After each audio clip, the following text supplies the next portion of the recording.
प्यारे विद्यार्थियों, छोटे भाइयों बहनों, मिशन इंस्टीट्यूट प्रयागराज में आपका स्वागत है। आइए आज के महत्वपूर्ण घटनाक्रम की तरफ चलते हैं। लेकिन इससे पहले मैं आपसे निवेदन करूंगा कि आप सभी लोग शेयर कर दीजिए, ताकि सभी आपके भाई, परिवार के लोग और जो भी आपसे जुड़े हुए हैं वो सभी जुड़ जाए।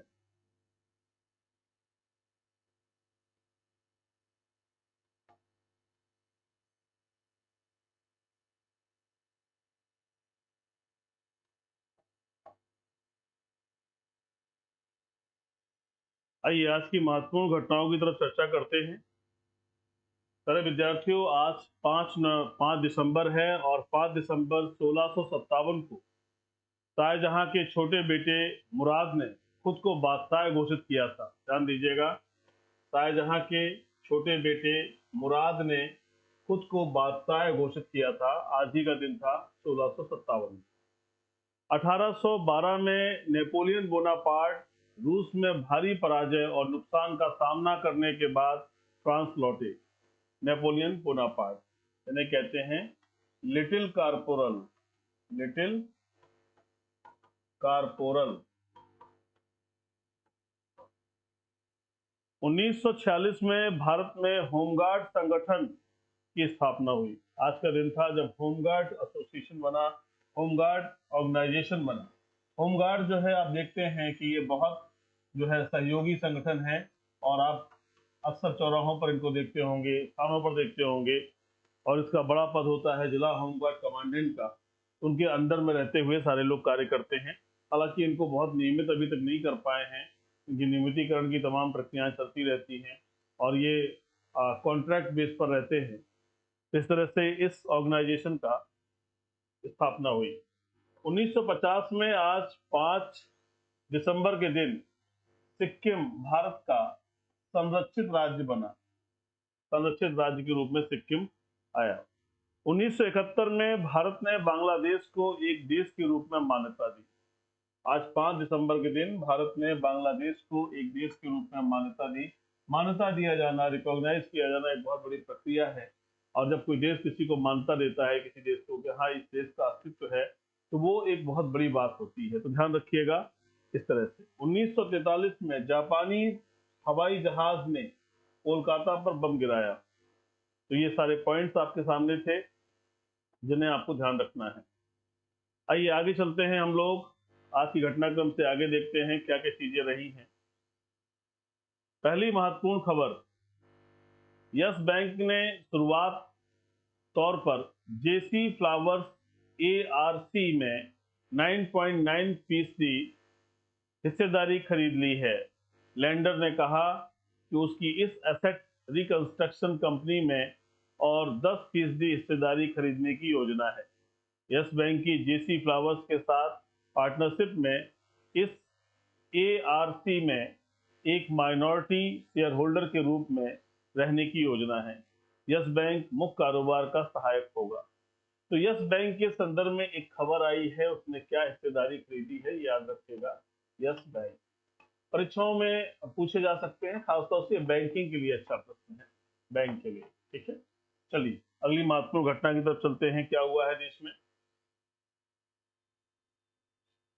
इंडियन इम्यूनोलॉजिकल लिमिटेड ने भारत का पहला मछलियों का वैक्सीन विकसित करने के लिए केंद्रीय मात्स्यिकी शिक्षा संस्थान के साथ हाथ मिलाया है। तो ध्यान दीजिएगा, इंडियन इम्यूनोलॉजिकल लिमिटेड इसने क्या किया है? भारत का पहला मछलियों का वैक्सीन, ध्यान दीजिए, मछलियों के वैक्सीन के लिए काम हुआ है। यह वैक्सीन मीठे पानी की मछलियों को सामान्य जीवाणु रोगों से बचाएगा। यह कालनेरिस रोग और एडवर्ड सिलोसिस के लिए निष्क्रिय जीवाणु टीकों के लिए प्रौद्योगिकी प्रदान करेगा।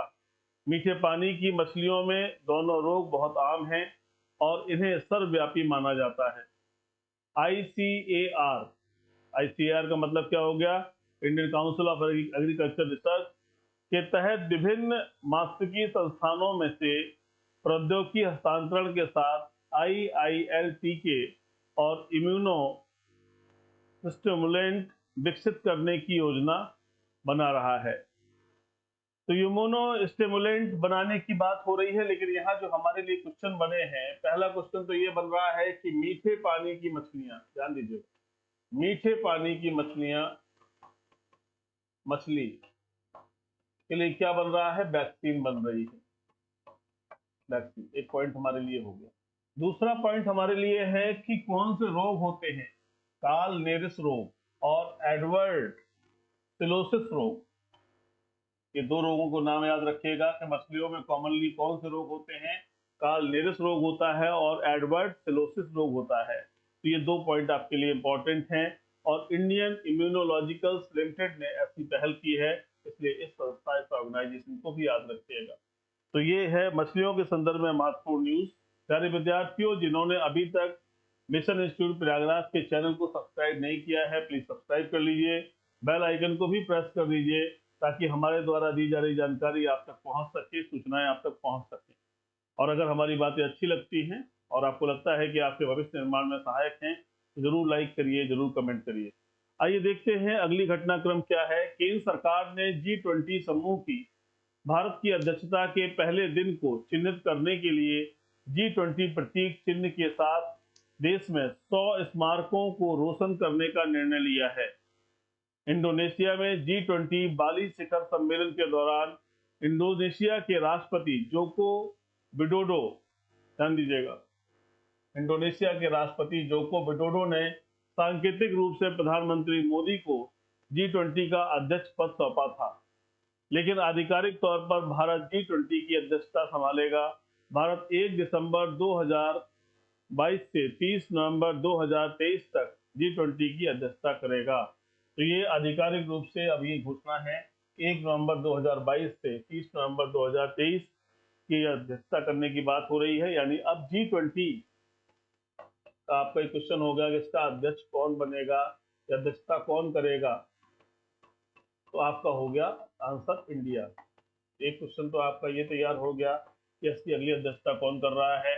आपसे पूछा जाए कि पहले कौन था, तो इंडोनेशिया ने किया था और राष्ट्रपति जोको विडोडो का नाम आपको याद रखना है। तो ये दो बातें आपको याद रखनी है। चलिए अगले महत्वपूर्ण पॉइंट पर आते हैं। State of global water resources 2021 important question बन रहा है, ध्यान दीजिएगा। State of global water resources 2021 की रिपोर्ट के अनुसार लगभग 3.6 बिलियन लोग प्रति वर्ष, ध्यान दीजिएगा, 3.6 बिलियन लोग प्रति वर्ष कम से कम एक महीने के लिए अपर्याप्त जल पहुंच का सामना कर रहे हैं। बहुत ही बड़ी खतरनाक खबर है कि 3.6 बिलियन लोग क्या कर रहे हैं, एक महीने तक, 1 मंथ तक पानी की समस्याओं का सामना कर रहे हैं। 2050 तक इस संख्या के 5 अरब से अधिक होने की तक पहुंचने की संभावना है। रिपोर्ट में जलवायु, पर्यावरण और सामाजिक परिवर्तन के प्रभावों का भी आकलन किया गया है। देखिए, ये एक जागरूकता के लिए सचेतक के रूप में है। इसका कहना है कि 3.6 लोग एक महीने तक की बात हो रही है, 1 मंथ। और क्या कहा जा रहा है कि 2050 तक क्या होगा, 5 अरब लोग इससे प्रभावित हो जाएंगे और ये बड़ी घटना होगी और इसका प्रभाव हमारे जीवन के हर पहलू पर पड़ेगा। तो ये state of global water resource 2021 की रिपोर्ट है। तो ऐसे क्वेश्चंस आपकी परीक्षाओं में आते हैं, उनके लिए तैयार रहिएगा। जब आप निबंध लेखन करते हैं, जब असिस्टेंट कमांडेंट या सिविल सर्विसेज या किसी और परीक्षा के लिए निबंध लेखन का कार्य करते हैं, तो ऐसी बातों को लिखने से उस बात को और मजबूती मिलती है और वो जस्टिफाई होती है। आइए अगली महत्वपूर्ण खबर की तरफ चले। ये भी महत्वपूर्ण खबर हमारे लिए बहुत परीक्षा के दृष्टिकोण से भी है। फोर्ब्स ने भारत के 100 सबसे अमीर शख्सियतों की लिस्ट में गौतम अडानी शीर्ष पर हैं, जबकि मुकेश अंबानी दूसरे स्थान पर। तो जो गौतम अडानी हैं, अडानी ग्रुप के चेयरमैन, अडानी ग्रुप के ऑनर, ये जो है पहली पोजीशन में है और दूसरे नंबर पर कौन है, मुकेश अंबानी। तो इनको याद रखिएगा, गौतम अडानी और दूसरे नंबर पर कौन है, मुकेश अंबानी।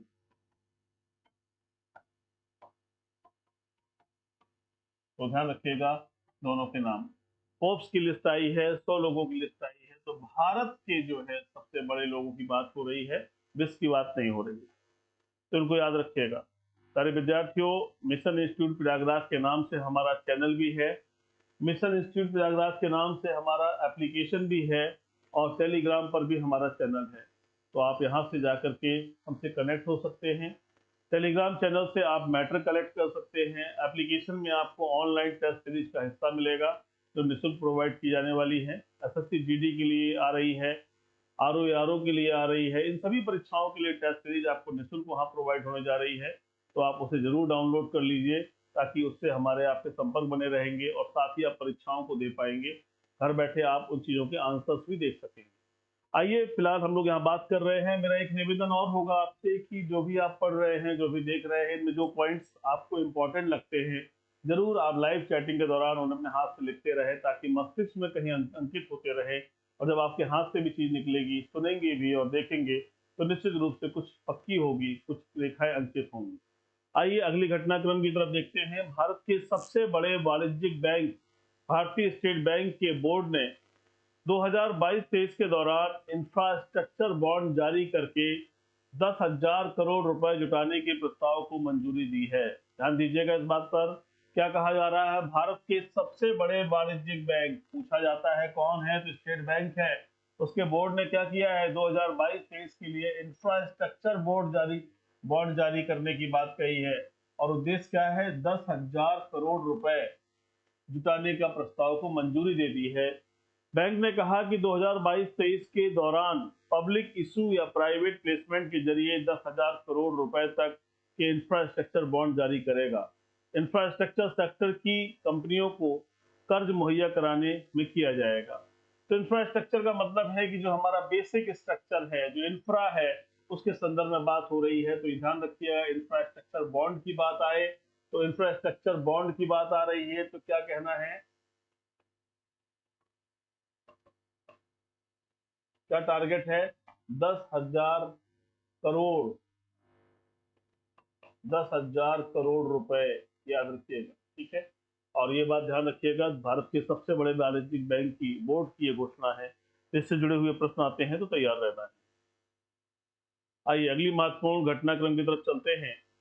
मीडिया फर्म नई दिल्ली टेलीविजन लिमिटेड की प्रमोटर कंपनी RRPR होल्डिंग ने कहा कि उसने अपनी इक्विटी पूंजी के 99.5% शेयरों को अडानी समूह के स्वामित्व वाली विश्व प्रधान कमर्शियल प्राइवेट लिमिटेड को हस्तांतरित कर दिया है। अडानी इंटरप्राइजेज ने अपने एक बयान में कहा कि एनडीटीवी अडानी समूह की सहायक कंपनी बीसीपीएल को अपनी 99.5% इक्विटी जारी करने के लिए सहमत है। तो देखिए, अडानी का भी आपने सुना है नाम, बहुत बड़ी तेजी से नाम आगे बढ़ा, कुछ सालों के अंदर ही ये भारत के सबसे बड़े आदमी बन गए। तो यहाँ पर इनका 99% से इक्विटी की बात हो रही है, शेयर की बात हो रही है। अडानी ग्रुप की स्वामित्व वाली कंपनी ने इसको लिया है।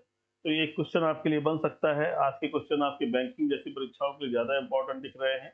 आइए अगले घटनाक्रम की तरफ चलते हैं। समाचार चैनल एनडीटीवी के वरिष्ठ कार्यकारी संपादक रवीश कुमार ने अपने पद से इस्तीफा दे दिया है। देखिए, आप ध्यान दीजिएगा, एनडीटीवी को लोग कहते हैं कि बहुत ही स्पष्टवादिता के लिए है, और जो इसके संपादक है रवीश कुमार जी, ये भी बहुत स्पष्टवादी माने जाते हैं, ऐसा लोग कहते हैं। इन्हें रेमन मैग्सेसे अवार्ड से भी सम्मानित किया गया। एक वरिष्ठ पत्रकार हैं, अच्छे जानकार हैं। तो इनके बारे में इन्होंने अपने पद से इस्तीफा दे दिया है। रवीश कुमार एनडीटीवी के सबसे लोकप्रिय चेहरे में शुमार किए जाते हैं। पत्रकारिता जगत में अपने योगदान के लिए रवीश कुमार साल 2019 में रेमन मैग्सेसे पुरस्कार से सम्मानित किए जा चुके हैं। ध्यान रखिएगा, 2019 में रेमन मैग्सेसे अवार्ड, इसे एशिया का नोबेल कहते हैं। ध्यान दीजिएगा, एशिया का नोबेल पुरस्कार कहते हैं इसको। ये एशिया का नोबेल पुरस्कार के बराबर इसको माना जाता है, रेमन पुरस्कार। तो रेमन मैग्सेसे अवार्ड को एशिया के नोबेल पुरस्कार जैसा माना जाता है, इससे इनको सम्मानित किया गया है। इसके अलावा उन्हें 2 बार रामनाथ गोयनका, ध्यान दीजिएगा, 2 बार रामनाथ गोयनका उत्कृष्टता पुरस्कार से भी सम्मानित किया गया है। पुरस्कार ये बताते हैं, अवार्ड ये बताते हैं कि कार्य कुछ अच्छा रहा होगा, ये बहुत ज्यादा चांसेस हैं कि ये सम्मान इसीलिए होते हैं कि किसी कार्य की सराहना हो रही है, तभी सम्मान से सम्मान प्रदान किए जाते हैं। तो रवीश कुमार जी के बारे में बातचीत हो रही थी, इन्होंने अपना त्यागपत्र दे दिया है। कहां से दिया है त्यागपत्र? एनडीटीवी, याद रखिए।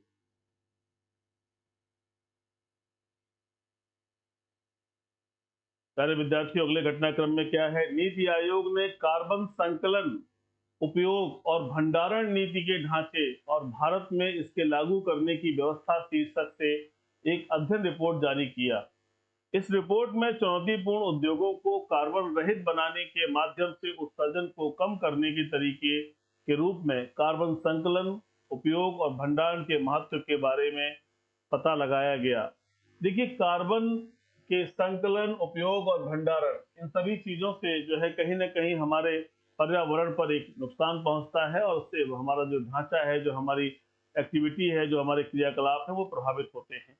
तो इस संदर्भ में नीति आयोग का जो है एक रिपोर्ट है, नीति आयोग ने इसका अध्ययन किया है। कार्बन जो है बहुत हद तक, जो कार्बन जो तत्व है, ये हमारे लिए लाभदायक है, फायदेमंद, लेकिन नकारात्मक ज्यादा है। ये बात याद करने की है, क्योंकि ग्लोबल वार्मिंग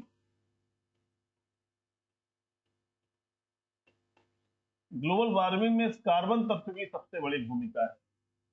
जो पृथ्वी के चारों तरफ कार्बन से जुड़ी हुई चीजें, कार्बन डाइऑक्साइड, कार्बन से जुड़ा हुआ कार्बन मोनोऑक्साइड, मीथेन, CH4, ये सभी चीजें जो एक ब्लैंकेट की तरह कार्य कर रही हैं अर्थ के ऊपर, तो इस संदर्भ में ध्यान रखने की आवश्यकता है। तो ये एक इंपॉर्टेंट बात थी जो आपको बताई गई। आइए अगले घटनाक्रम पर चलते हैं। लेकिन प्यारे विद्यार्थियों, जिन्होंने अभी तक मिशन इंस्टीट्यूट प्रयागराज को उसके चैनल को सब्सक्राइब नहीं किया है, प्लीज सब्सक्राइब कर लीजिए, उसे बेल आइकन को भी प्रेस कर दीजिए और लाइक और कमेंट जरूर करिए, ताकि हमें पता चल सके कि हमारे द्वारा जो कार्य किया जा रहा है वो कितना आपके लिए उपयोगी है, कितना आपके लिए मददगार है। आइए अगली महत्वपूर्ण घटनाक्रम की तरफ चलते हैं। जो ये पढ़ाई हम लोग पढ़ रहे हैं, जो वार्तालाप कर रहे हैं, ये हो सकता है किसी दिन आर्थिक आंकड़ों पर ज्यादा आधारित हो, किसी दिन और घटनाक्रम हो, लेकिन ये आपका लेवल किसी भी परीक्षा के लेवल को कवर अप करता है। ये आपको NCC, CDS, NDA, UPSI, UPP, SSC, civil services, global subordinate, all exam जो इस तरह के हैं, इन सबको कवर करता है। इसका एक डेटा कलेक्शन है जो आप तक पहुंचाया जा रहा है। तो आइए देखते हैं अगली खबर क्या है। भारतीय लाल फीताशाही को समाप्त करने के उद्देश्य से सहरसा बिहार का पहला जिला बन गया है, जिसे पेपरलेस घोषित किया गया है। देखिए, लाल फीताशाही का मतलब है कि आप जा रहे हो और परेशान हो रहे हो किसी काम के लिए, तो इस काम को आसान करने के लिए पेपरलेस होना बहुत जरूरी है। सब कुछ जब ऑनलाइन हो जाता है, जब सब कुछ कंप्यूटर पर हो जाता है, जब सब कुछ डिजिटल हो जाता है, तो चीजें ओपन रहती हैं। इसे आप छिपा नहीं सकते, ओपन है, कोई भी आदमी देख लेगा। तो ऐसे में क्या होगा कि ट्रांसपेरेंसी, जो पारदर्शिता है, वो बढ़ती है, पारदर्शिता बढ़ती है। और ये पारदर्शिता सरकारी विभागों में ज्यादा बेहतर आ जाए, इस दिशा में सहरसा बिहार का पहला जिला बना है जो पेपरलेस हो गया है। ध्यान दीजिएगा, कोई पेपर में काम नहीं है, तो लाल फीताशाही अपने आप कम होगी। अधिकारियों की और जो सरकारी विभाग के लोग हैं, उनकी जो धौंस है, उनकी जो कलाकारी है, जो उनके द्वारा की गई ऐसी चीजें हैं जिससे सामान्य जनता परेशान होती है और लोकतंत्र की स्थापना नहीं हो पाती, वो कार्य कम हो जाएगा। तो आइए अगले घटनाक्रम की तरफ चलते हैं। असम 10 मासिक किस्तों में महिला स्नातकोत्तर छात्रों को सालाना 10,000 रुपए प्रदान करेगा।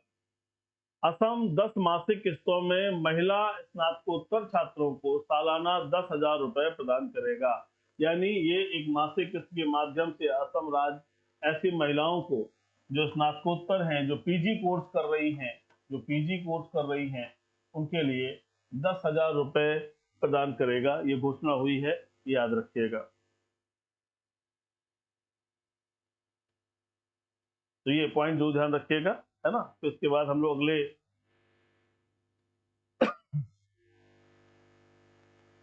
अगली खबर है। 2022-23 की दूसरी तिमाही में भारत की जीडीपी 6.3% बढ़ी है। तो ये याद रखिएगा, ये परीक्षा में पूछा जाता है और इस तरह से चीजें ध्यान रखिए। सुदर्शन प्रहार अभ्यास राजस्थान में आयोजित किया गया। ये परीक्षा के लिए इंपॉर्टेंट हो सकता है कि भाई सुदर्शन प्रहार अभ्यास कहाँ पर हुआ है, तो राजस्थान में आयोजित किया गया है। मैंने आपको अभी कल से भी चर्चा कर रहा था, कई प्रकार के अभ्यास हमारे हो रहे हैं उनको लेकर के। प्यारे विद्यार्थियों, इसी घटनाक्रम में अब हमारे पास में करंट के और कुछ इंपॉर्टेंट क्वेश्चंस हैं जिनकी हम चर्चा करने जा रहे हैं, जिनका फटाफट आपको आंसर देना है।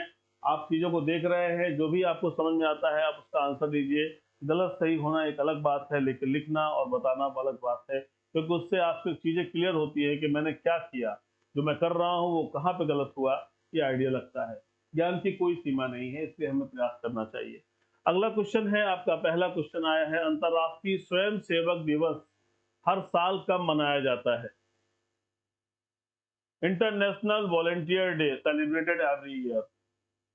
ये अंतरराष्ट्रीय स्वयं सेवक दिवस है, ये आरएसएस वाला नहीं है, अंतरराष्ट्रीय स्वयं सेवक दिवस है। 4 दिसंबर, 5 दिसंबर, 6 दिसंबर और 7 दिसंबर।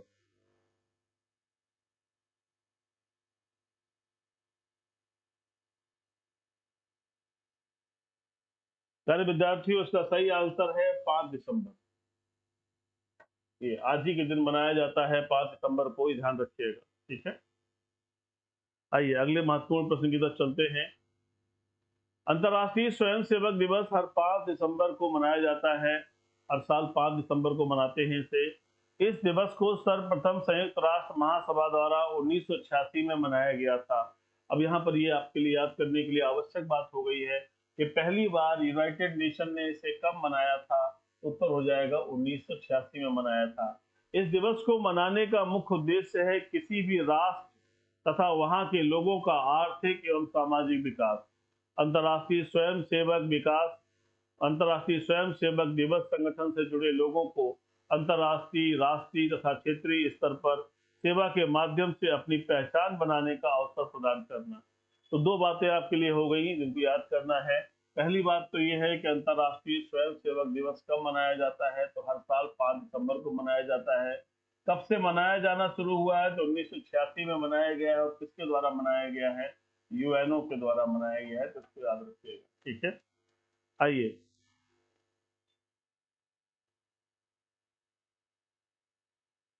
विश्व मृदा दिवस प्रतिवर्ष कब मनाया जाता है?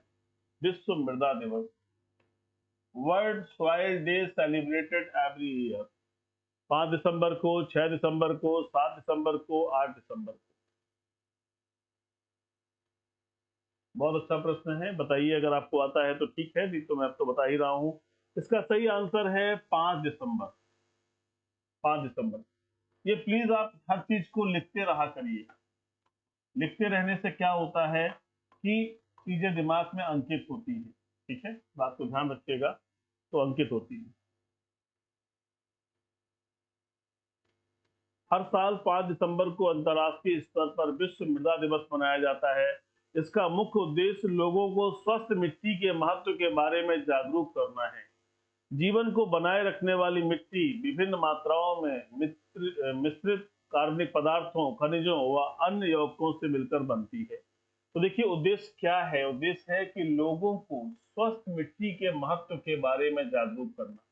देखिए मिट्टी क्या है? मिट्टी से ही सब कुछ होना है। मिट्टी हमारे लिए मूलभूत चीज है। इसी से पूरी हमारी जो फसल है वो इस पर आधारित है, यानी हमारा जीवन ही इस पर आधारित है।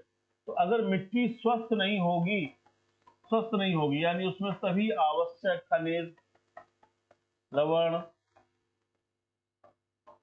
जल, ये सब सही मात्रा में नहीं पाया जाएगा तो मिट्टी स्वस्थ नहीं होगी। और जब मिट्टी स्वस्थ नहीं होगी तो फसल अच्छी नहीं होगी। और जब फसल अच्छी नहीं होगी तो हमारा जनजीवन प्रभावित हो जाएगा। इस बात को ध्यान रखना है। इसी बात को लेकर के कि 5 दिसंबर का दिन जो है विश्व मृदा दिवस के रूप में मनाया जाता है, ताकि हर व्यक्ति मिट्टी के बारे में एक अच्छी भावना के साथ में, जागरूकता के साथ कार्य कर सके। आइए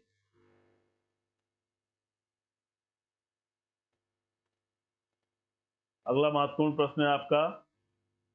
मार्च 2024 तक टाटा के स्वामित्व वाली एयर इंडिया में किस एयरलाइन का विलय किया जाएगा? मार्च 2024 तक टाटा के स्वामित्व वाली एयर इंडिया में किस एयरलाइन का विलय होगा? ये प्रश्न है। एयर इंडिया टाटा के स्वामित्व में आ गई है। और देखिए ऑप्शन है, पहला Go First, option B IndiGo, option C Vistara, option D SpiceJet. बहुत अच्छा प्रश्न है, परीक्षा में पूछा जा सकता है, ध्यान रखिएगा।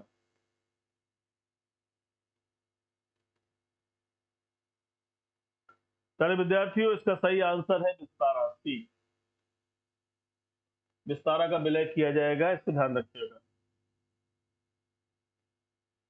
विस्तारा एयरलाइंस का टाटा के स्वामित्व वाली एयर इंडिया में विलय किया जाएगा। सिंगापुर एयरलाइंस और टाटा समूह मार्च 2024 तक एयर इंडिया और विस्तारा को विनियामक अनुमोदन के अधीन विलय करने पर सहमत हुए हैं। सिंगापुर एयरलाइंस 250 मिलियन डॉलर या रुपए का निवेश करेगी। इस एकीकरण के पूरा होते ही एयर इंडिया में 2000 करोड़ रुपए का असेट और बढ़ जाएगा।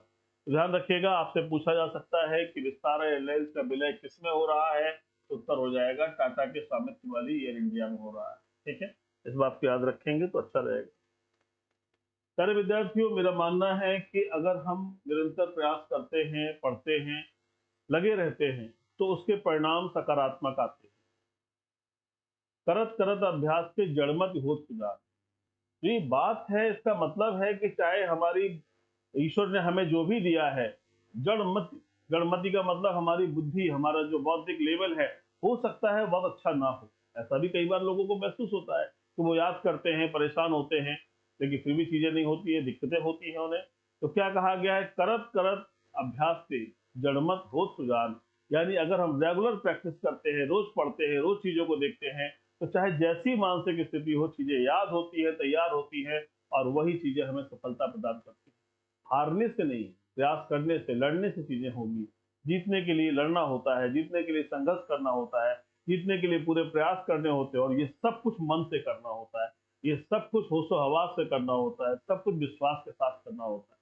तो अगर आप ऐसा कर रहे हैं तो रास्ते बढ़ेंगे, हम सब मिलकर के सफलता के मार्ग में आगे बढ़ेंगे।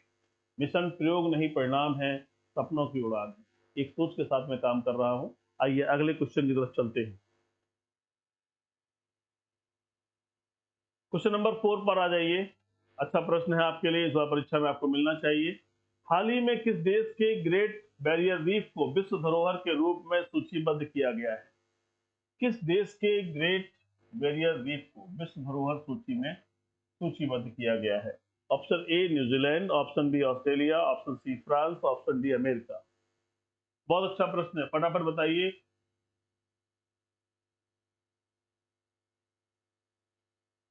जिन विद्यार्थियों ने अभी तक मिशन इंस्टीट्यूट प्रयागराज के चैनल को सब्सक्राइब नहीं किया है, प्लीज सब्सक्राइब कर लीजिए और बेल आइकन को भी प्रेस कर दीजिए, ताकि हमारे द्वारा दी गई जानकारी आप तक आसानी से पहुंच सके। देखिए पहले विद्यार्थियों, इसका आंसर है ऑस्ट्रेलिया। ये बहुत अच्छा प्रश्न है, मैं बार बार कहूंगा, इसे दिमाग में रखिएगा। इस बार की परीक्षाओं में आपको मिलेगा, यानी 2023 की जो भी परीक्षाएं हैं उनमें आपको मिलेगा। देखिए कल से चर्चा हो रही है, एक बड़ी चर्चा आ रही है कि आपकी 35,000 से ऊपर कांस्टेबल की वैकेंसी और 3,000 ये एसआई की वैकेंसी आपके सामने आने जा रही है। तो ये एक अच्छी अपॉर्चुनिटी है, हमें तैयारी अपनी बनाए रखना चाहिए, हमें मेहनत करना चाहिए, हमें अनवरत रूप से लगे रहना चाहिए। अपने हमारे सामने हैं और निश्चित रूप से मेहनत करेंगे तो पूरे होंगे। अब कहीं ना कुछ गड़बड़ियां होती हैं, उससे जरूर मन खराब होता है, लेकिन इसका ये मतलब नहीं है कि हम घर में बैठ जाए, प्रयास करना बंद कर दें, तैयारी ना करें, तो ये गलत बात है। तो जैसे भी आप जो भी माध्यम अपना के अपने जीवन को बेहतर कर सकते हैं, लक्ष्य आपके सामने है, आपको प्रयास करना चाहिए।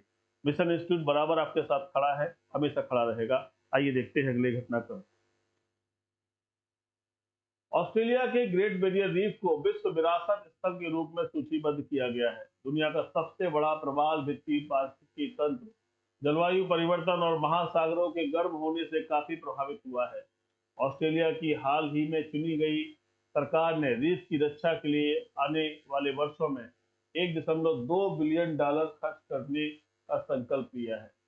ये ध्यान रखिएगा, दुनिया की सबसे बड़ा प्रवाल भित्ति पारिस्थितिकी तंत्र, ये बात याद रखिएगा। ऑस्ट्रेलिया में जो ग्रेट बैरियर रीफ है, ये विश्व की सबसे बड़ी प्रवाल भित्ति है, इसको याद रखिएगा। परीक्षा के लिए पूछा गया प्रश्न है। अक्सर ऐसे प्रश्न एनडीए में और सीडीएस में बहुत बार पूछे गए हैं। इसके अलावा एसएससी में भी पूछा गया है, और अन्य सिविल के जो एग्जाम होते हैं, जैसे पीसीएस लेवल के जो एग्जाम है, उनमें भी क्वेश्चन बहुत बार आया है। इसे जरूर ध्यान रखिएगा।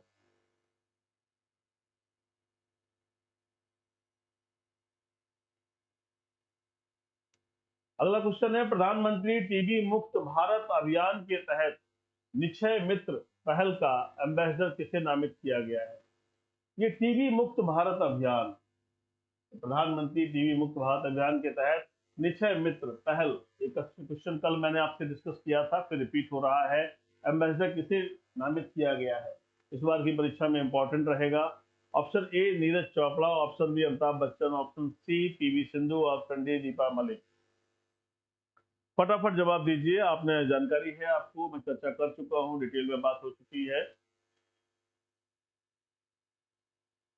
ये देखिए लंग्स का चित्र आपके सामने है, किस तरह से लंग्स अफेक्टेड हो जाते हैं। तो मिशन टीबी फ्री इंडिया, इसके लिए निक्षय मित्रा किसे बनाया गया है? आंसर है दीपा मलिक। ये नाम याद रखिएगा, ये इंपॉर्टेंट क्वेश्चन है आपके लिए, आपको किसी न किसी परीक्षा में जरूर दिखाई देगा। आइए, केंद्रीय स्वास्थ्य मंत्रालय ने भारत की पैरालंपिक समिति की अध्यक्ष दीपा मलिक को, ध्यान दीजिएगा, पैरालंपिक समिति की अध्यक्ष दीपा मलिक को निक्षय मित्र के एम्बेसडर के रूप में नामित किया है।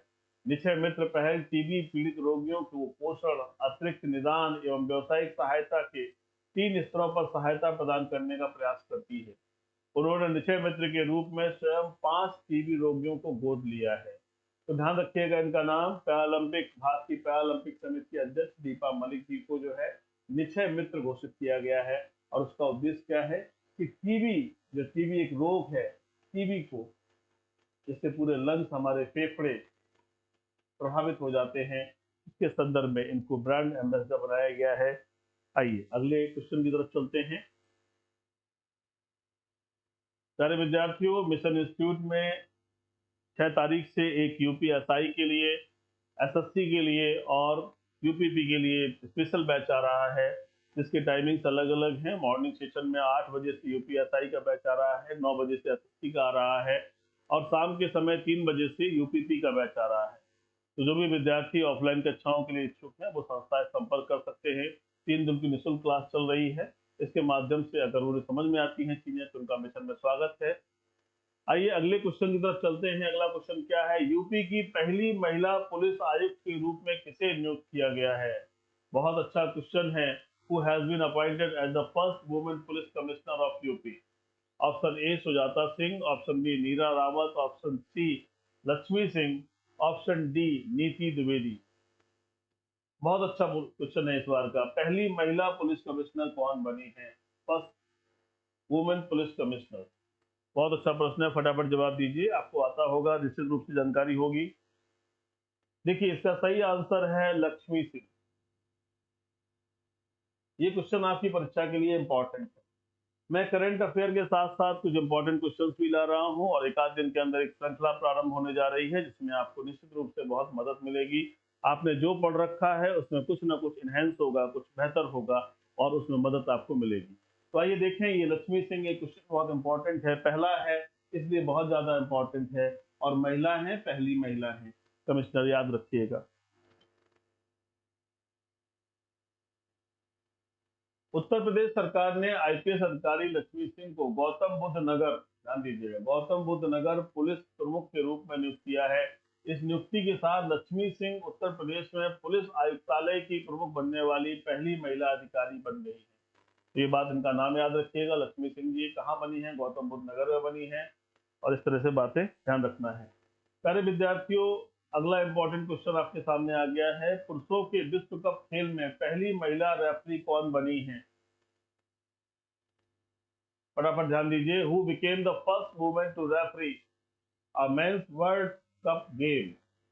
पुरुषों के विश्व कप खेल में पहली महिला रेफरी कौन बनी है? ये भी बहुत इंपॉर्टेंट प्रश्न आपके लिए हो गया है। पहली महिला रेफरी बनना तो बड़ी बात है, लेकिन पुरुषों के विश्व कप खेल में कौन बना है, ये है आपका question. Option A Stephanie Frappart, option B Yoshimi Yamashita, option C Salima Mukansanga, option D Katrina मंजुल।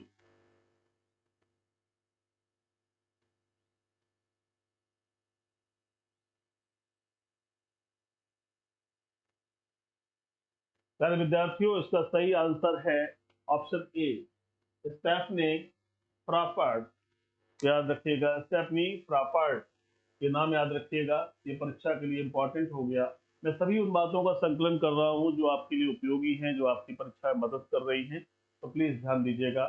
जरूर अगर आपको अच्छा लगता है तो एक लाइक और एक कमेंट जरूर करिए, ताकि हमें पता चल सके कि जो कलेक्शन हम आपके लिए कर रहे हैं वो कितना आपके लिए उपयोगी है। आइए देखते हैं, फ्रांस की स्टेफनी फ्रापार्ड फीफा विश्व कप के इतिहास में पुरुषों के टूर्नामेंट में मैच में रेफरी बनने वाली पहली महिला बन गई हैं। वह कतर के अल वायद स्टेडियम में, ध्यान दीजिएगा, वह कतर के, आपको जानकारी है कहाँ आयोजन हो रहा है, कतर के अल वायद स्टेडियम में कोस्टा रिका और जर्मनी के मैच में रेफरी बनी। फ्रापार्ट लीग वन और यूईएफए चैंपियन लीग गम में रेफरी करने वाली पहली महिला भी थी। तो ध्यान रखिएगा, ये क्वेश्चन आपके लिए बनने वाला है कि कौन पहली महिला रेफरी बनी है, तो उनका नाम याद रखिएगा।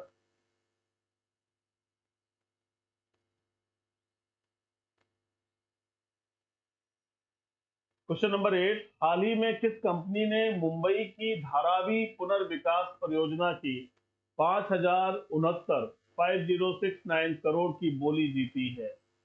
मुंबई की धारावी पुनर्विकास परियोजना, ये धारावी जो एरिया है इसे बहुत बड़ा स्लम एरिया भी माना जाता रहा है, और आप देखोगे कि एक फिल्म बनी थी स्लम डॉग मिलेनियर, आपने अगर देखा हो स्लम डॉग मिलेनियर, ये फिल्म भी इसी धारावी क्षेत्र पर ही आधारित थी। ये एक फिल्म आपकी आई है जिसे ऑस्कर अवार्ड भी दिया गया है, जिसे ऑस्कर से सम्मानित किया गया है, ऑस्कर अवार्ड।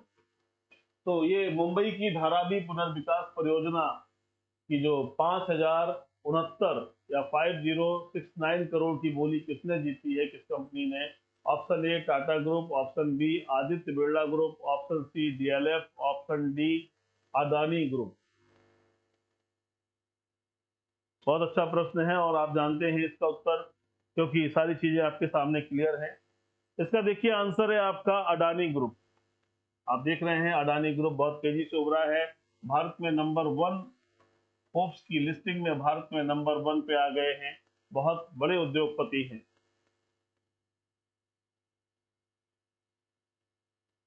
अडानी समूह 259 एकड़ में हेक्टेयर में फैली धारावी पुनर्विकास परियोजना के लिए सबसे बड़ी बोलीदाता के रूप में उभरी है। यानी अडानी समूह किसमें उभरा है? 259 हेक्टेयर में फैली धारावी पुनर्विकास परियोजना के लिए बोली में सबसे ऊपर आया है। परियोजना के मुख्य कार्यपालक अधिकारी SBR श्रीनिवास ने कहा कि समूह ने दुनिया की सबसे बड़ी झोपड़पट्टी में से एक के पुनर्विकास के लिए 5069 करोड़ की बोली लगाई है। ध्यान दीजिएगा, क्या कहा है? दुनिया की सबसे बड़ी झोपड़पट्टी, हमने आपसे कहा था सबसे बड़ा स्लम एरिया है, झोपड़पट्टी है, इसके लिए बात हो रही है। ये क्वेश्चन बन सकता है कौन सी है दुनिया की सबसे बड़ी झोपड़पट्टी, तो उत्तर हो जाएगा धारावी। कहां पर है? महाराष्ट्र में है, मुंबई में है, याद रखिएगा।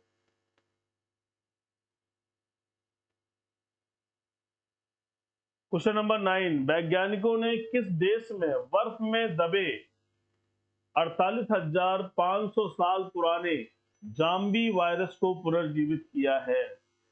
किस देश में? वैज्ञानिकों ने किस देश में बर्फ में दबे इतने साल पुराने जाम्बी वायरस को पुनर्जीवित किया है?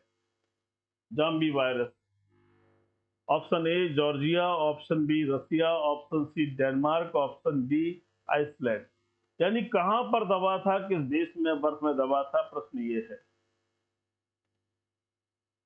अरे विद्यार्थियों, इसका सही आंसर है रसिया।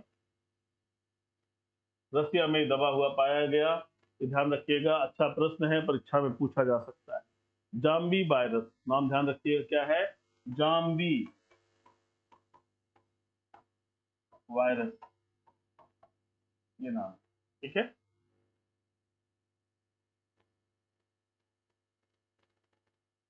फ्रांस के वैज्ञानिकों ने रूस में जमी हुई झील के नीचे दबे 48,500 साल पुराने जाम्बी को फिर से जीवित किया है। यूरोपीय शोधकर्ताओं ने रूस के साइबेरिया क्षेत्र में वैज्ञानिकों ने 13 नए रोग जनकों को पुनर्जीवित किया है और उनकी विशेषता बताई है, जिसे उन्होंने जाम्बी वायरस नाम दिया है। ये काम किसने किया है? फ्रांस के वैज्ञानिकों ने किया है। और कहाँ किया है? रूस में किया। ध्यान रखिएगा, फ्रांस के वैज्ञानिकों ने किया है और कहाँ किया है? रूस में किया है। कहाँ किया? रूस में साइबेरिया में किया है। साइबेरिया में जो बर्फ की जगह बर्फ से जुड़े हुए थे 48,500 साल। ये ध्यान रखिएगा, इतने पुराने जाम्बी वायरस इसको नाम दिया गया है, इसको याद रखिएगा। तो ये परीक्षा के लिए प्रश्न बन सकते हैं, ये इंपॉर्टेंट हो सकता है। क्वेश्चन नंबर 10,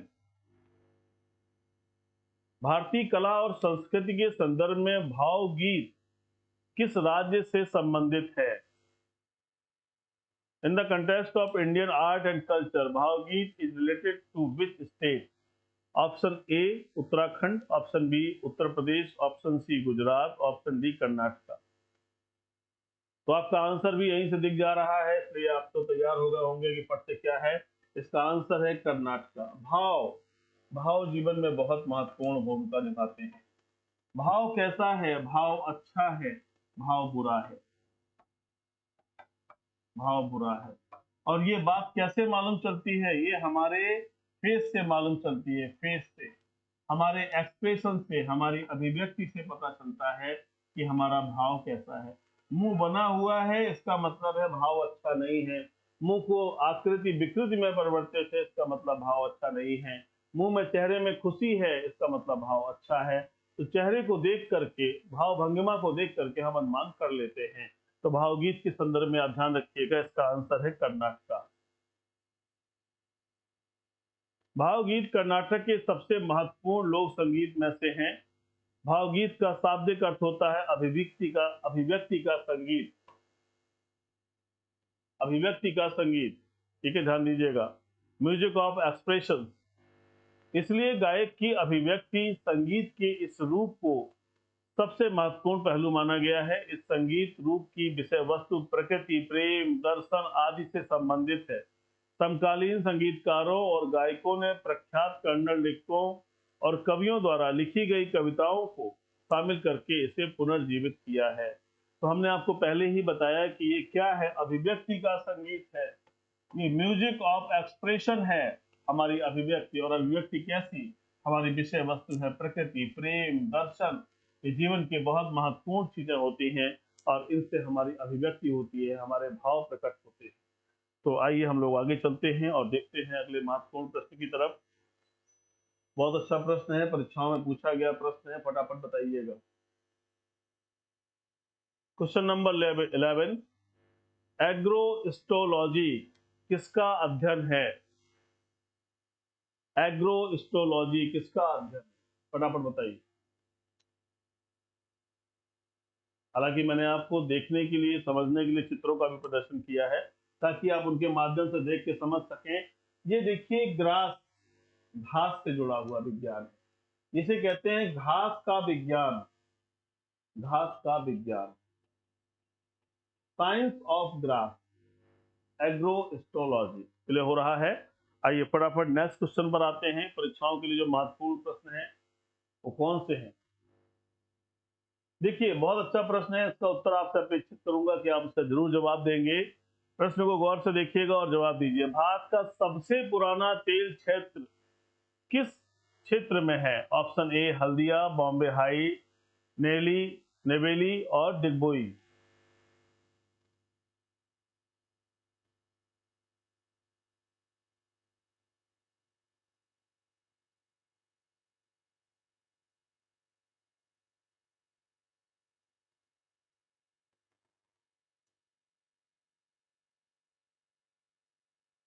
देखिए, इसका सही आंसर है डिगबोई। सबसे पुराना क्षेत्र है। देखिए हुआ क्या है, एक यहाँ पर इंजीनियर थे लेकर, इन्होंने यहाँ पर कुछ घास की कटाई चल रही थी, पेड़ पौधे कट रहे थे, तो हाथी के पैर में तेल लगा हुआ देखा, तेल लगा देखा, तो इन्होंने चिल्ला के बोला डिग बॉय डिग, यानी खोदो लड़के खोदो। खोदो, लड़के खोदो। तो ये एक बात आती है कि डिग बॉय, डिग से बन गया डिग बोई। और दूसरा दिहिंग नदी बहती है यहाँ से, इसकी वजह से भी इसका नाम डिगबोई हो सकता है। ये असम का तिनसुकिया जिला है। तिनसुकिया तिनसुकिया जिला है जहां पर ये स्थित है। ये परीक्षा के प्रश्न हो गए आपके, ध्यान रखिएगा कि डिगबोई सबसे पुराना oldest oil field of India है, इसे याद रखिएगा। और ये कैसे क्या नाम आया है डिगबोई का, ये याद रखिएगा। कहां पर स्थित है ये याद रखिएगा, ठीक है। आइए अगले क्वेश्चन की तरफ चलते हैं। निम्नलिखित में से कौन सी सामग्री मुख्य रूप से हड़प्पा मोहरों के निर्माण में उपयोग में की गई थी? मुख्य रूप से हड़प्पा मोहरों के निर्माण में की गई थी।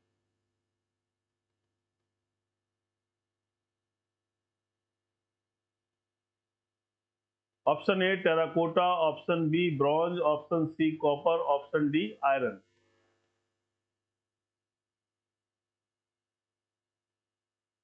इसका सही आंसर है टेराकोटा।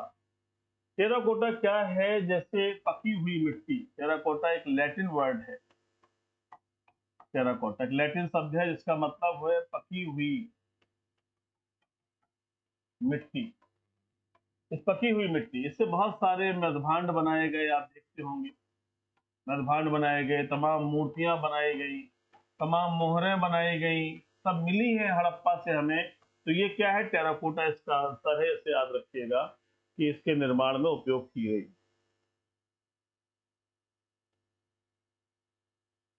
क्वेश्चन नंबर 14 पर आ जाइए। भारत में ब्रिटिश राजस्व प्रणाली द्वारा सबसे अधिक लाभान्वित होने वाले लोगों में से कौन है?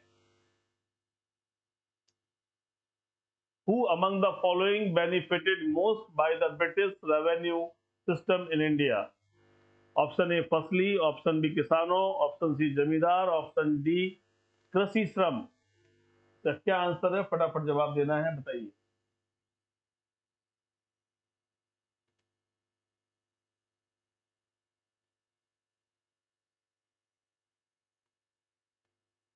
देखिए इसका आंसर है जमींदार। अंग्रेजों ने, जो ब्रिटिश थे, उन्होंने क्या किया? ब्रिटिश ने जनता से, यानी आम जनता, पीपुल से राजस्व को कलेक्ट करने के लिए, फॉर रेवेन्यू, यहां पर एक तबका तैयार कर दिया जिसे कहते हैं जमींदार। जमींदार को इंटरमीडिएटरी भी बोलते हैं या मध्यवर्ती भी हिंदी में बोलते हैं, मध्यवर्ती। एक तबका तैयार किया, मध्यवर्ती। तो ये वर्ग जो था, ये एक प्रभावशाली वर्ग था। और इसका प्रभाव ये था कि राजस्व की वसूली से लेकर सारा नियंत्रण इसके हाथ में होता था। इसीलिए सबसे ज्यादा बेनिफिट इन्हीं को मिला, जमींदारों को। इसीलिए ध्यान दीजिएगा कि जब देश आजाद हुआ 1947 में, उसके बाद से जमींदारी कानून आ गए, जैसे यूपी जेडे आ गया, उत्तर प्रदेश में कानून आया, उत्तर प्रदेश जमींदारी एवोल्यूशन एक्ट, यानी उत्तर प्रदेश जमींदारी उन्मूलन अधिनियम। उत्तर प्रदेश जमींदारी उन्मूलन अधिनियम, ये आ गया। इसका उद्देश्य क्या था? इसका उद्देश्य सिर्फ इतना ही तो था कि जो जिनका कोई रोल नहीं है देश की व्यवस्था में, यानी भारत और जनता के बीच में संबंध स्थापित हो, राज्य और जनता के बीच में संबंध स्थापित हो, बीच में किसी मध्यवर्ती की, इंटरमीडिएटरी की कोई आवश्यकता नहीं है। क्योंकि कोई क्वालिफिकेशन नहीं थी, कोई योग्यता नहीं थी, बस ये अपॉइंटेड थे, जमींदार थे, इनको कर दिया गया आपकी जमींदारी है, आप देखिए। इसलिए इस वर्ग को हटा दिया गया। इसीलिए जमींदारी उन्मूलन अधिनियम जैसे कानून आए और भूमि सुधार की दिशा में बड़े कदम उठाए गए। याद रखिएगा, ब्रिटिश काल में राजस्व में सबसे ज्यादा लाभान्वित होने वाला वर्ग कौन सा है? जमींदार है। कॉन्स्टिट्यूशन का प्रश्न आ गया आपके सामने। किस संविधान संशोधन अधिनियम द्वारा संपत्ति का अधिकार एक मौलिक अधिकार नहीं रह गया? By which constitution amendment act right to property ceased to remain a fundamental right? Article 44, article 42, article 43, article 45।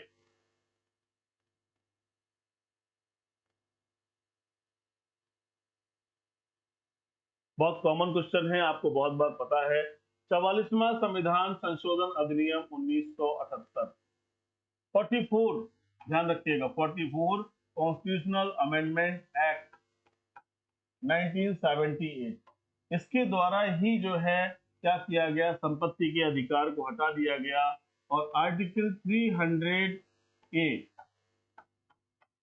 Article 300 ए में इसको स्थापित किया गया एक लीगल राइट के रूप में, एक विधिक अधिकार के रूप में। ठीक है, ध्यान रखिएगा। तो ये आपका आंसर हो गया, 44वें संविधान संशोधन अधिनियम के द्वारा ऐसा हुआ है।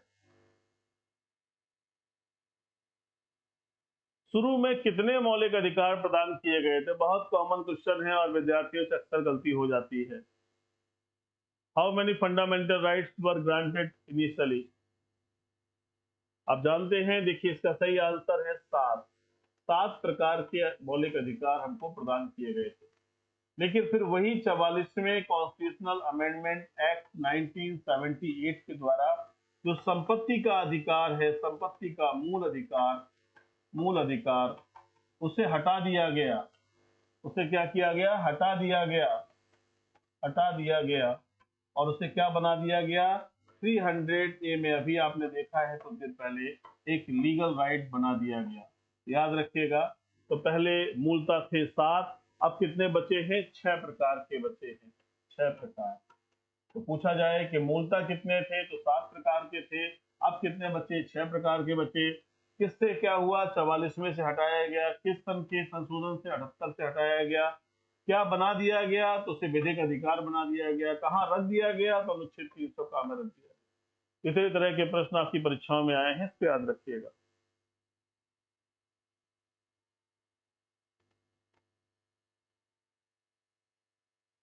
अच्छा प्रश्न है विज्ञान का, निम्नलिखित में से किस हार्मोन को आपातकालीन हार्मोन कहा जाता है?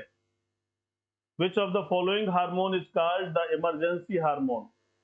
Option A insulin, option B adrenaline, option C oestrogen, option D oxytocin.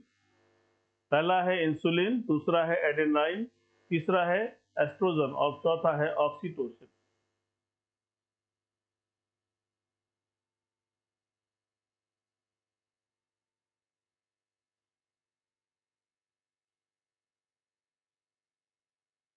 देखिए अधिवृक्क ग्रंथि को हम कहते हैं कि आपातकालीन ग्रंथि है।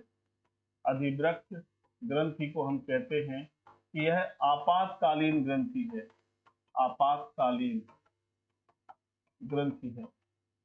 और इस ग्रंथि से क्या होता है? एड्रेनालाइन हार्मोन निकलता है।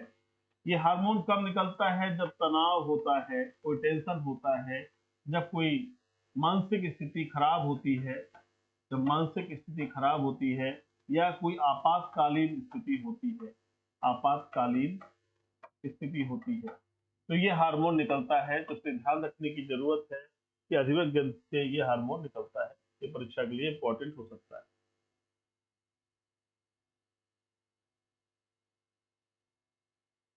निम्नलिखित में से किसे विश्व कला संग्रहों का भंडार कहा जाता है? Which of the following is called the storehouse of world art collections? Option A Bharat के राष्ट्रीय अभिलेखागार, ऑप्शन बी राष्ट्रीय संग्रहालय, option C national modern art gallery, option D Salar Jung संग्रहालय।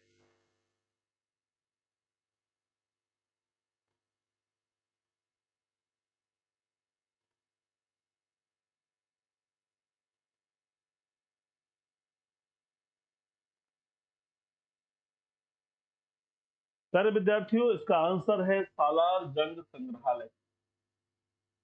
यह है सालार जंग संग्रहालय जो 10 एकड़ में फैला है। कहा जाता है कि यहाँ पर जितनी भी चीजें हैं, 10 लाख से ज्यादा चीजें यहाँ पर अवेलेबल हैं। चाहे वो मूर्ति के रूप में हो, चाहे चित्र के रूप में हो, चाहे तलवार हो, कटार हो या कोई अस्त्र हो, कोई भी चीज, मोहरें हों, तो ये सभी बहुत बड़ी मात्रा में 10 एकड़ जमीन पर बनी है ये इमारत, और इसमें 10 लाख से ज्यादा चीजें रखी गई हैं जो हमारी कला से, हमारी विरासत से जुड़ी हैं। तो ध्यान रखने की जरूरत है। ये कहां पर है? ये है जो तेलंगाना की राजधानी है हैदराबाद, हैदराबाद में ये स्थित है। तो सालार जंग म्यूजियम में बहुत सारी चीजें हैं, इसीलिए कहा गया है कि इसे विश्व कला संग्रह का भंडार कहा जाता है, store house of world art. ध्यान रखिएगा, परीक्षा के लिए इंपॉर्टेंट हो सकता है, सालार जंग संग्रहालय। सारे विद्यार्थियों जिन्होंने अभी तक मिशन इंस्टीट्यूट प्रयागराज के चैनल को सब्सक्राइब नहीं किया है, प्लीज सब्सक्राइब कर लीजिए, एक बेल आइकन को प्रेस कर दीजिए, एक लाइक और कमेंट जरूर कर दीजिए। इससे हमें पता चलता है कि जो हम आपके लिए प्रयास कर रहे हैं वो कितना सार्थक है, कितना सही है। आपकी एक लाइक से हम लोगों का भी मनोबल बढ़ता है, हमें अच्छा लगता है कि हमारे विद्यार्थी उसको समझ रहे हैं, क्योंकि आप स्वतंत्र हैं और स्वतंत्र रह के मन में जो भाव आते हैं वो निश्चित रूप से सकारात्मक होते हैं। तो प्लीज चीजों को देख लीजिए, अगर आपको ठीक लगता है तो जरूर लाइक करिए। देखिए क्वेश्चन आपके सामने आ रहा है, क्वेश्चन नंबर 90, राज्यपाल द्वारा जारी अध्यादेश को विधानसभा द्वारा पारित करने की अधिकतम सीमा क्या है? यानी राज्यपाल ने अगर कोई अध्यादेश जारी कर दिया है तो विधानसभा कब उसे पारित करेगी, कब तक नहीं करेगी, ये सारी बातें हैं। तो ऑप्शन है 8 वीक्स, ऑप्शन है 10 वीक्स, ऑप्शन है 12 वीक, ऑप्शन है 6 वीक। तो 6 हफ्ते का समय है। अध्यादेश को जारी करने के बाद राज्यपाल जो है कभी भी वापस ले सकता है, अध्यादेश को वापस लेने के संदर्भ में कभी भी ले सकता है, कभी भी। अगर वो वापस नहीं ले सकता, लेता है, तो सत्र प्रारंभ होने के 6 हफ्ते तक यह जारी रहेगा। तो 6 हफ्ते तक जब यह जारी रहेगा, तो इसके बाद अगर 6 हफ्ते के बाद ये जारी नहीं रहता है तो कब जारी नहीं रहेगा? स्वतः समाप्त हो जाता है। स्वतः समाप्त कब होता है? स्वतः समाप्त अगर इसे विधानसभा द्वारा क्या किया गया है, इसे अध्यादेश को अपनी अनुमति प्रदान नहीं की है, पारित नहीं किया है, तो ये अपने आप खत्म हो जाएगा। तो 6 हफ्ता इसका आंसर आपको याद करना है। 6 हफ्ते के संदर्भ में बात हो रही थी, 6 हफ्ता। ठीक है, यही बात 213 में कही गई है। आर्टिकल क्या है ये? 213, अनुच्छेद 213 है। और अगर हम राष्ट्रपति की बात करें, प्रेसिडेंट की बात करें, तो ये बात कही गई है आर्टिकल 123 में, याद रखिएगा। तो ये भी आपके क्वेश्चन यहीं पर है, इसको ध्यान रखिएगा, 123 में ये बात कही गई है।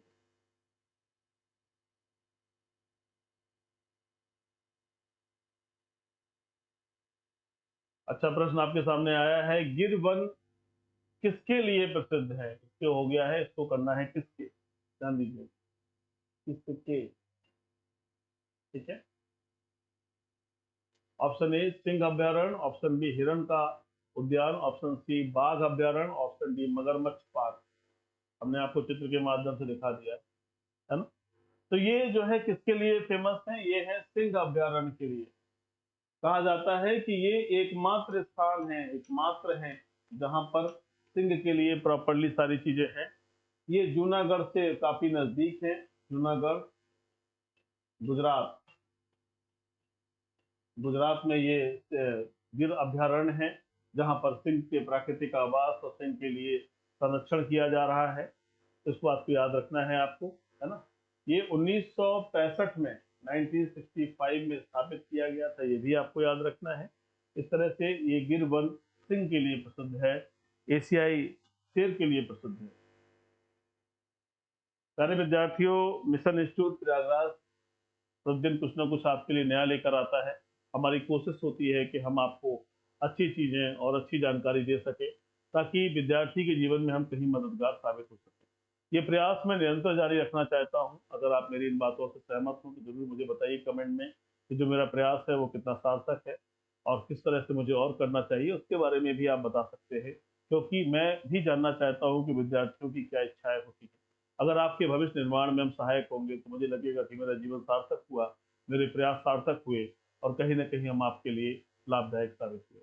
फिलहाल आज बहुत सारी बातों पर चर्चा हुई है। अपना बहुत ख्याल रखिए, पढ़िए, मेहनत करिए, जीवन में आगे बढ़ने का प्रयास करिए, क्योंकि जो सफल होता है उसके साथ दुनिया खड़ी होती है। जो असफल होता है उसके साथ कोई खड़ा नहीं होता। ऐसे में हर वो प्रयास करिए जिस रास्ते से आप सफल हो सकते हैं। और जब आप सफल होते हैं तो ये जान लीजिए कि सिर्फ आप सफल नहीं होते हैं, आपके माता-पिता सफल होते हैं, आपका परिवार सफल होता है, आपके भाई-बहन सफल होते हैं, आपके दोस्त सफल होते हैं, आपके गाँव के लोग समझ सफल होते हैं, आपके रिश्तेदार सफल होते हैं और सब कुछ आपके पक्ष में होता है।